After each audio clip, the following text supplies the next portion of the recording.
La primera lectura nos presenta un pasaje muy hermoso. Vamos a abrir nuestras hojitas para que lo tengan muy presente. Todo ocurre en una ciudad. En sus hojitas, ¿cómo se llama la ciudad? Muy bien. Y en esta ciudad vive un matrimonio. Hay una mujer que ¿qué está haciendo?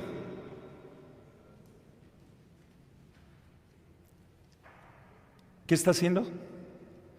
Invita a comer ¿a quién? A un profeta. ¿Cómo se llama el profeta? Eliseo. Y dice, es un hombre de Dios. En nuestras crisis, en nuestros momentos difíciles que vive la iglesia, hay una tentación muy grande. Dejar de ver al hombre de Dios como tal. Y no es una crisis que solo le pase a ustedes, también es una crisis que tenemos los sacerdotes internamente. Pero no podemos olvidar que tenemos que ver a los hombres de Dios como tales. Para nosotros, el Papa Francisco es un hombre de Dios. Hay quienes no comparten los puntos de vista del Papa y empiezan a ser groseros en sus expresiones y en su forma de hablar. Se les olvida que es un hombre de Dios. Nuestros obispos, ¿qué son? Hombres de Dios. Nuestros sacerdotes, ¿qué son? Hombres de Dios. Nuestras religiosas, ¿de qué son? Mujeres de Dios. Esta dimensión es inherente a nuestra fe. Y no lo digo porque yo sea sacerdote, lo digo porque todos nosotros tenemos que aprender que efectivamente los sacerdotes tenemos errores. Levante la mano quien no. Y sin embargo, no podemos olvidar esta dimensión. Hombres de Dios. La profunda revelación que tiene esta mujer, es un hombre de Dios, le lleva a hacer acciones concretas. ¿Ella qué es? Ama de casa. Y desde su propia realidad apoya el trabajo del profeta. Es ama de casa y toma decisiones que tienen que ver con su casa. Lo invita a comer, le prepara de comer al profeta, incluso le prepara una recámara, le pone, las indicaciones nos parecen muy sencillas, una cama, una mesa, una silla y una lámpara. Nos puede parecer muy sencillo, lo mínimo. Sin embargo, en esa época, tener una cama, ¿qué dice Jesús? El Hijo del Hombre no tiene dónde reclinar la cabeza. Eliseo vivió muchos siglos antes que Jesús. No era usual que la gente tuviera una cama. La gente acostumbraba a comer en esa época, no en una mesa, sino en el suelo, literalmente. Tener una silla, dice, y tener una lámpara. Le brindaron a ese profeta lo mejor que estaba en sus posibilidades. Esto me recuerda a nuestra parroquia. He escuchado a ustedes con cuánto amor trataron y cuidaron en su enfermedad, por ejemplo, al padre Chabelito. Al padre Chabelito se desvivieron en cuidarlo, en preocuparse por él, en rezar por él. No ha habido un día en que no se haya notado la intención, casi un año, por su eterno descanso. No ha habido un solo día en que no anote a alguien la intención por el padre Chabelito. Quienes cuidaron al padre Chabelito, ¿lo cuidaron porque era el señor Isabel, etcétera? No, lo cuidaron porque era un hombre de Dios. Y se preocupaban. Y cuando no había para las medicinas, se movían. Jesús hoy dice, cuando tú recibes a un profeta, recibes paga de profeta. Quienes cuidaron al padre Chabelito, ¿qué recompensa recibieron? De profeta.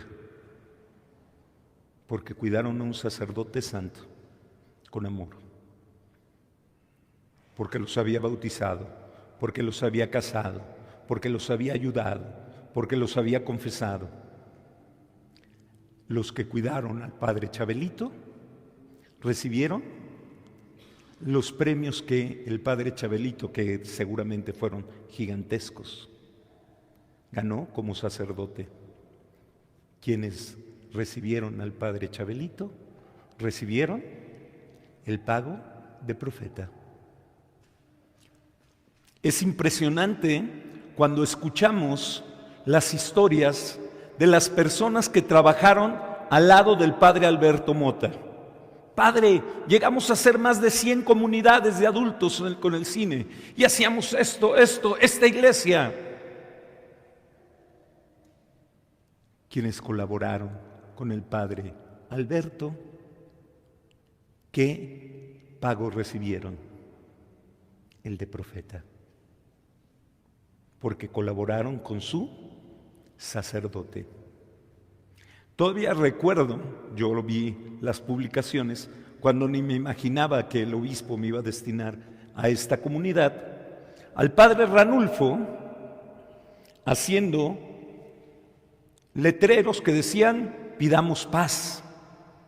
Y muchos de ustedes salían con él a orar por la paz. ¿Tendrá recompensa un sacerdote que trabaja por la paz? Bienaventurados, dice la Escritura, los que trabajan por la paz, porque serán llamados hijos de Dios. Esa es la paga del padre Ranulfo por esas acciones. Todos los que lo acompañaron, ¿qué paga van a recibir? La de profetas. Cuando el padre Juan Luna los invita a salir a rezar el rosario por las calles de nuestra colonia, han visitado todas las calles rezando el rosario. Imagínense qué bendición tan grande. Un sacerdote que ha pasado frente a tu casa rezando el rosario. ¿Habrá muchas bendiciones ahí? Todos los que han acompañado al padre Chabelito, al padre Juan Luna rezando el rosario, ¿qué recompensa ganarán? La del padre Juan Luna también. Exactamente la misma. Porque la misericordia llama a la misericordia. Esta mujer que le ofreció una habitación al profeta Eliseo, dice el texto, que Eliseo se acostó en su camita. Yo creo que nunca en su vida Eliseo se había acostado en una cama, júrenlo. Se acostó en la cama y quedó conmovido. Como todo sacerdote y como toda persona que experimentamos el cariño de los demás, quedó conmovido, profundamente conmovido. A mí me conmueven mucho cuando unas personas, muchos, como los terrenos son grandes, hay quienes siembran, ¿verdad? Aquí. Y llegan y me dicen, padre, le traigo las primicias. Me conmueve. Eliseo quedó profundamente conmovido en el corazón. Y le dijo a quien le ayudaba, ¿qué podemos hacer por esta mujer? No tiene un hijo, le dijeron. Llámale. Primero me impacta la fe del que es el asistente del profeta. Si tú me preguntas qué consejo le hubiera dado Eliseo, yo no me hubiera aventado a decirle, prométele un hijo. Sabía quién era Eliseo, sabía la fuerza y la autoridad de un profeta. Tú nunca dudes en la autoridad y en todo lo que pueda hacer un hombre de Dios. Y la promesa fue cumplida.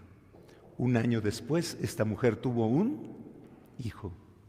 La misericordia que tuvo esta mujer se vio pagada, porque la misericordia llama a la misericordia. Decían los santos, y es que no es tan difícil. ¿Qué es lo que pide Cristo que des a sus discípulos? Un vasito de agua fría, dice. Ni siquiera pide algo complicado.